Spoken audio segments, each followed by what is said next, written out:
shouldn't have said that. I should not have said that. I shouldn't have said that. Hi everyone, welcome to another episode of Grammar Lessons. Today's video is about advisability in the past, should have, could have, would have, plus a look at deduction in the past using may have, might have, and must have. So the structure is should have plus past participle. I'm giving you an example. Take is the base form of the verb, took is the simple past form, and taken is the past participle form. So should have plus past participle looks like this. Someone should have done something or something should have happened. You use this structure to talk about something that was supposed to happen but didn't, something that was the right thing or a good idea or advisable to happen in the past but didn't, and also to talk about regrets. This is called advisability in the past. You can also use should have plus past participle to talk about something that was expected to happen under normal circumstances, but you're not sure if it did. This use is called deduction in the past. I have a full video on deduction in the present and the future, which was uploaded right before this one, and I will link it in the description box. By using should have plus PP or past participle, you're basically advising someone from the past or in the past.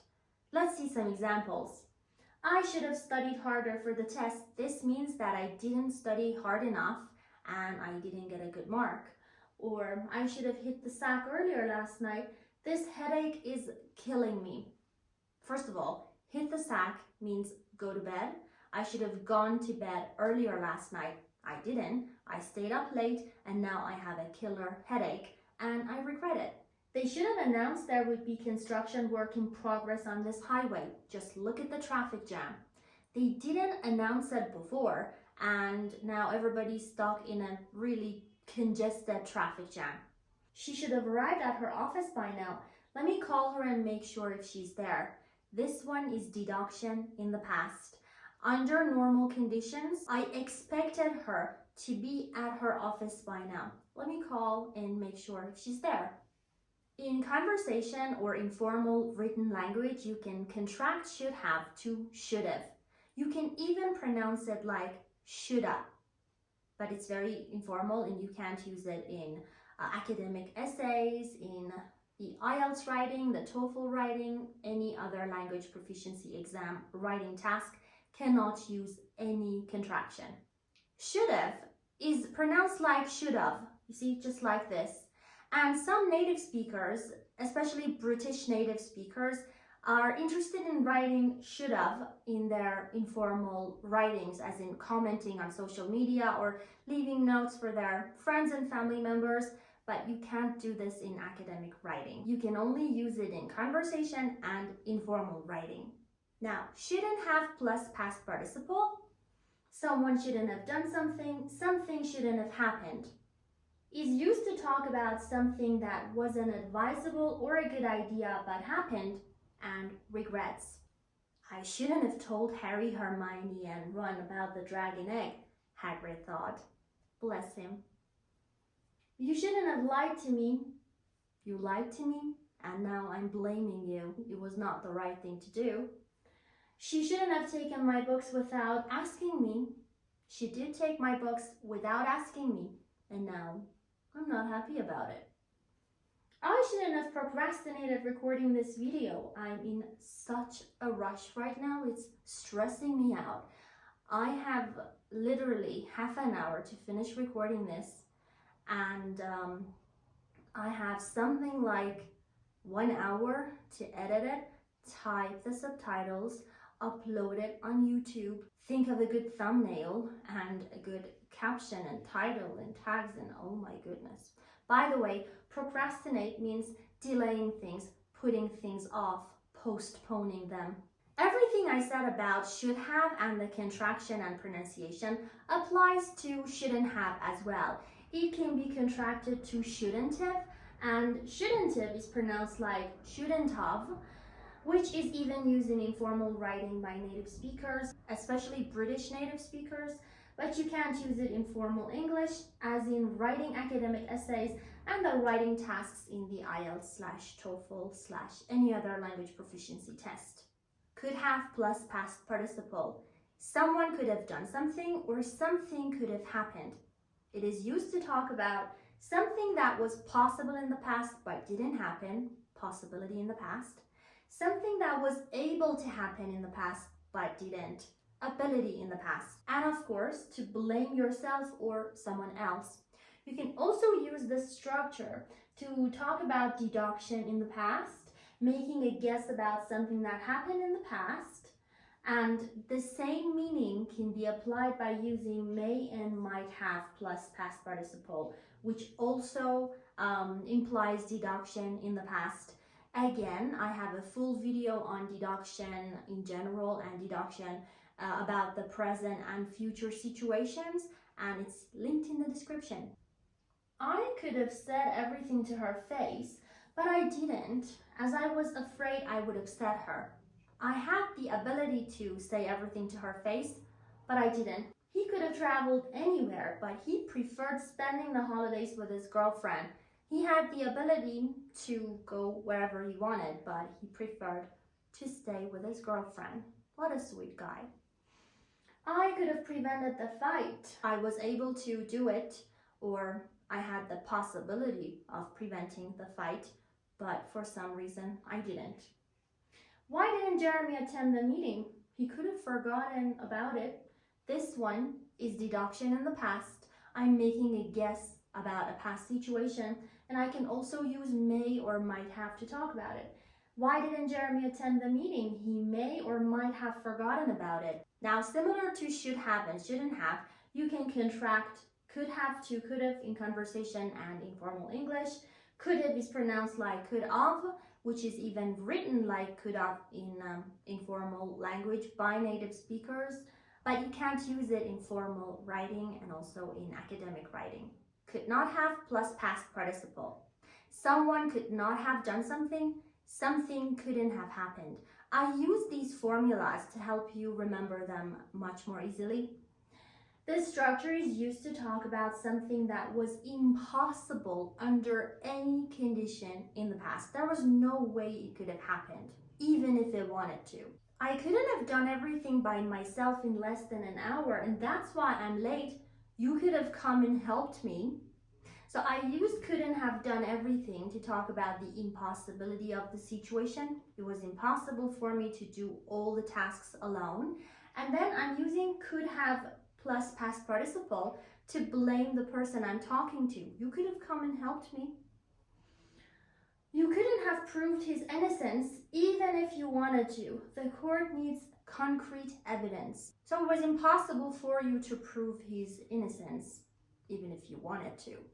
And just like the previous modals and have plus past participle, the same pronunciation and writing rules apply to couldn't have.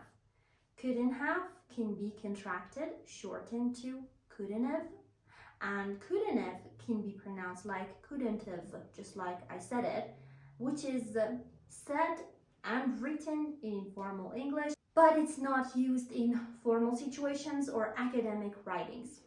Would have plus past participle. Someone would have done something, something would have happened. This structure is used in the third conditional. I have a full video on conditional sentences 0 to third to mixed. You can watch it in the description because it's linked there. So it's used in the third conditional, and here's the general formula. If something had happened, something else would or would not have happened. So basically the condition is in the past perfect, and the result, something else would or would not have happened, uses the would or would not have plus past participle structure. You can also use would have plus past participle to talk about something someone wanted to do but didn't. It's just similar to the third conditional, and you'll see it in examples right now. If it hadn't rained, we wouldn't have cancelled the picnic. It rained and we canceled it. I would not have had to call her if the boss hadn't asked me to. The boss asked me to call her, But if he hadn't, I wouldn't call her because I don't want to or don't like her. I would have helped you, but no one told me you were in trouble. So if I had known you were in trouble, I would have helped you, but no one let me know. And it goes without saying that would have can be contracted to would have, and you can use it in informal English, in conversation and written language. Would have can be pronounced like would have, and wouldn't have can be pronounced like wouldn't have, but we don't write it in academic writing or formal situations. Must have plus past participle. Someone must have done something, something must have happened. This structure is used to make deductions about the past, about making a guess about a situation you're almost 100% sure happened in the past. You can watch my video about deduction by clicking the link which is in the description. The door is open, someone must have gone in before us. When the door is open, it shows that someone has gone in before us, and I'm making a guess about something I'm sure about in the past. Why is the classroom empty? The teacher must have cancelled today's session. Time for a mini quiz. You can write your answers in the comments and I'll tell you which one's right. I have set the alarm clock for 6 a.m., not p.m. What's the correct answer? Would, should, or couldn't? Question number 2. You, them know about your invention. They might steal your idea and claim it as theirs. Should have told, shouldn't have tell, shouldn't tell, shouldn't have told. 3. They have notified us the event was cancelled. I mean, it wasn't cancelled the last minute. What's the correct answer? Could, should, would, or couldn't? And the final question. I told you it will be a mini quiz. It's a conversation. Where's Ted? He have got stuck in traffic. May, should, could, or may and could. Which one? So that's it for today, guys. I hope you found this video useful. If you did, please don't forget to click like and also subscribe to my channel for more videos in grammar, pronunciation, vocabulary, and everything else English. Also, check out the description for loads of useful links and a link that will direct you to free quizzes on the English grammar. Also, check out the timestamps. Take care, guys. See ya! We use should have plus past. Use should have plus past. They should have announced they could be. They should have announced there would be. They should have announced there would be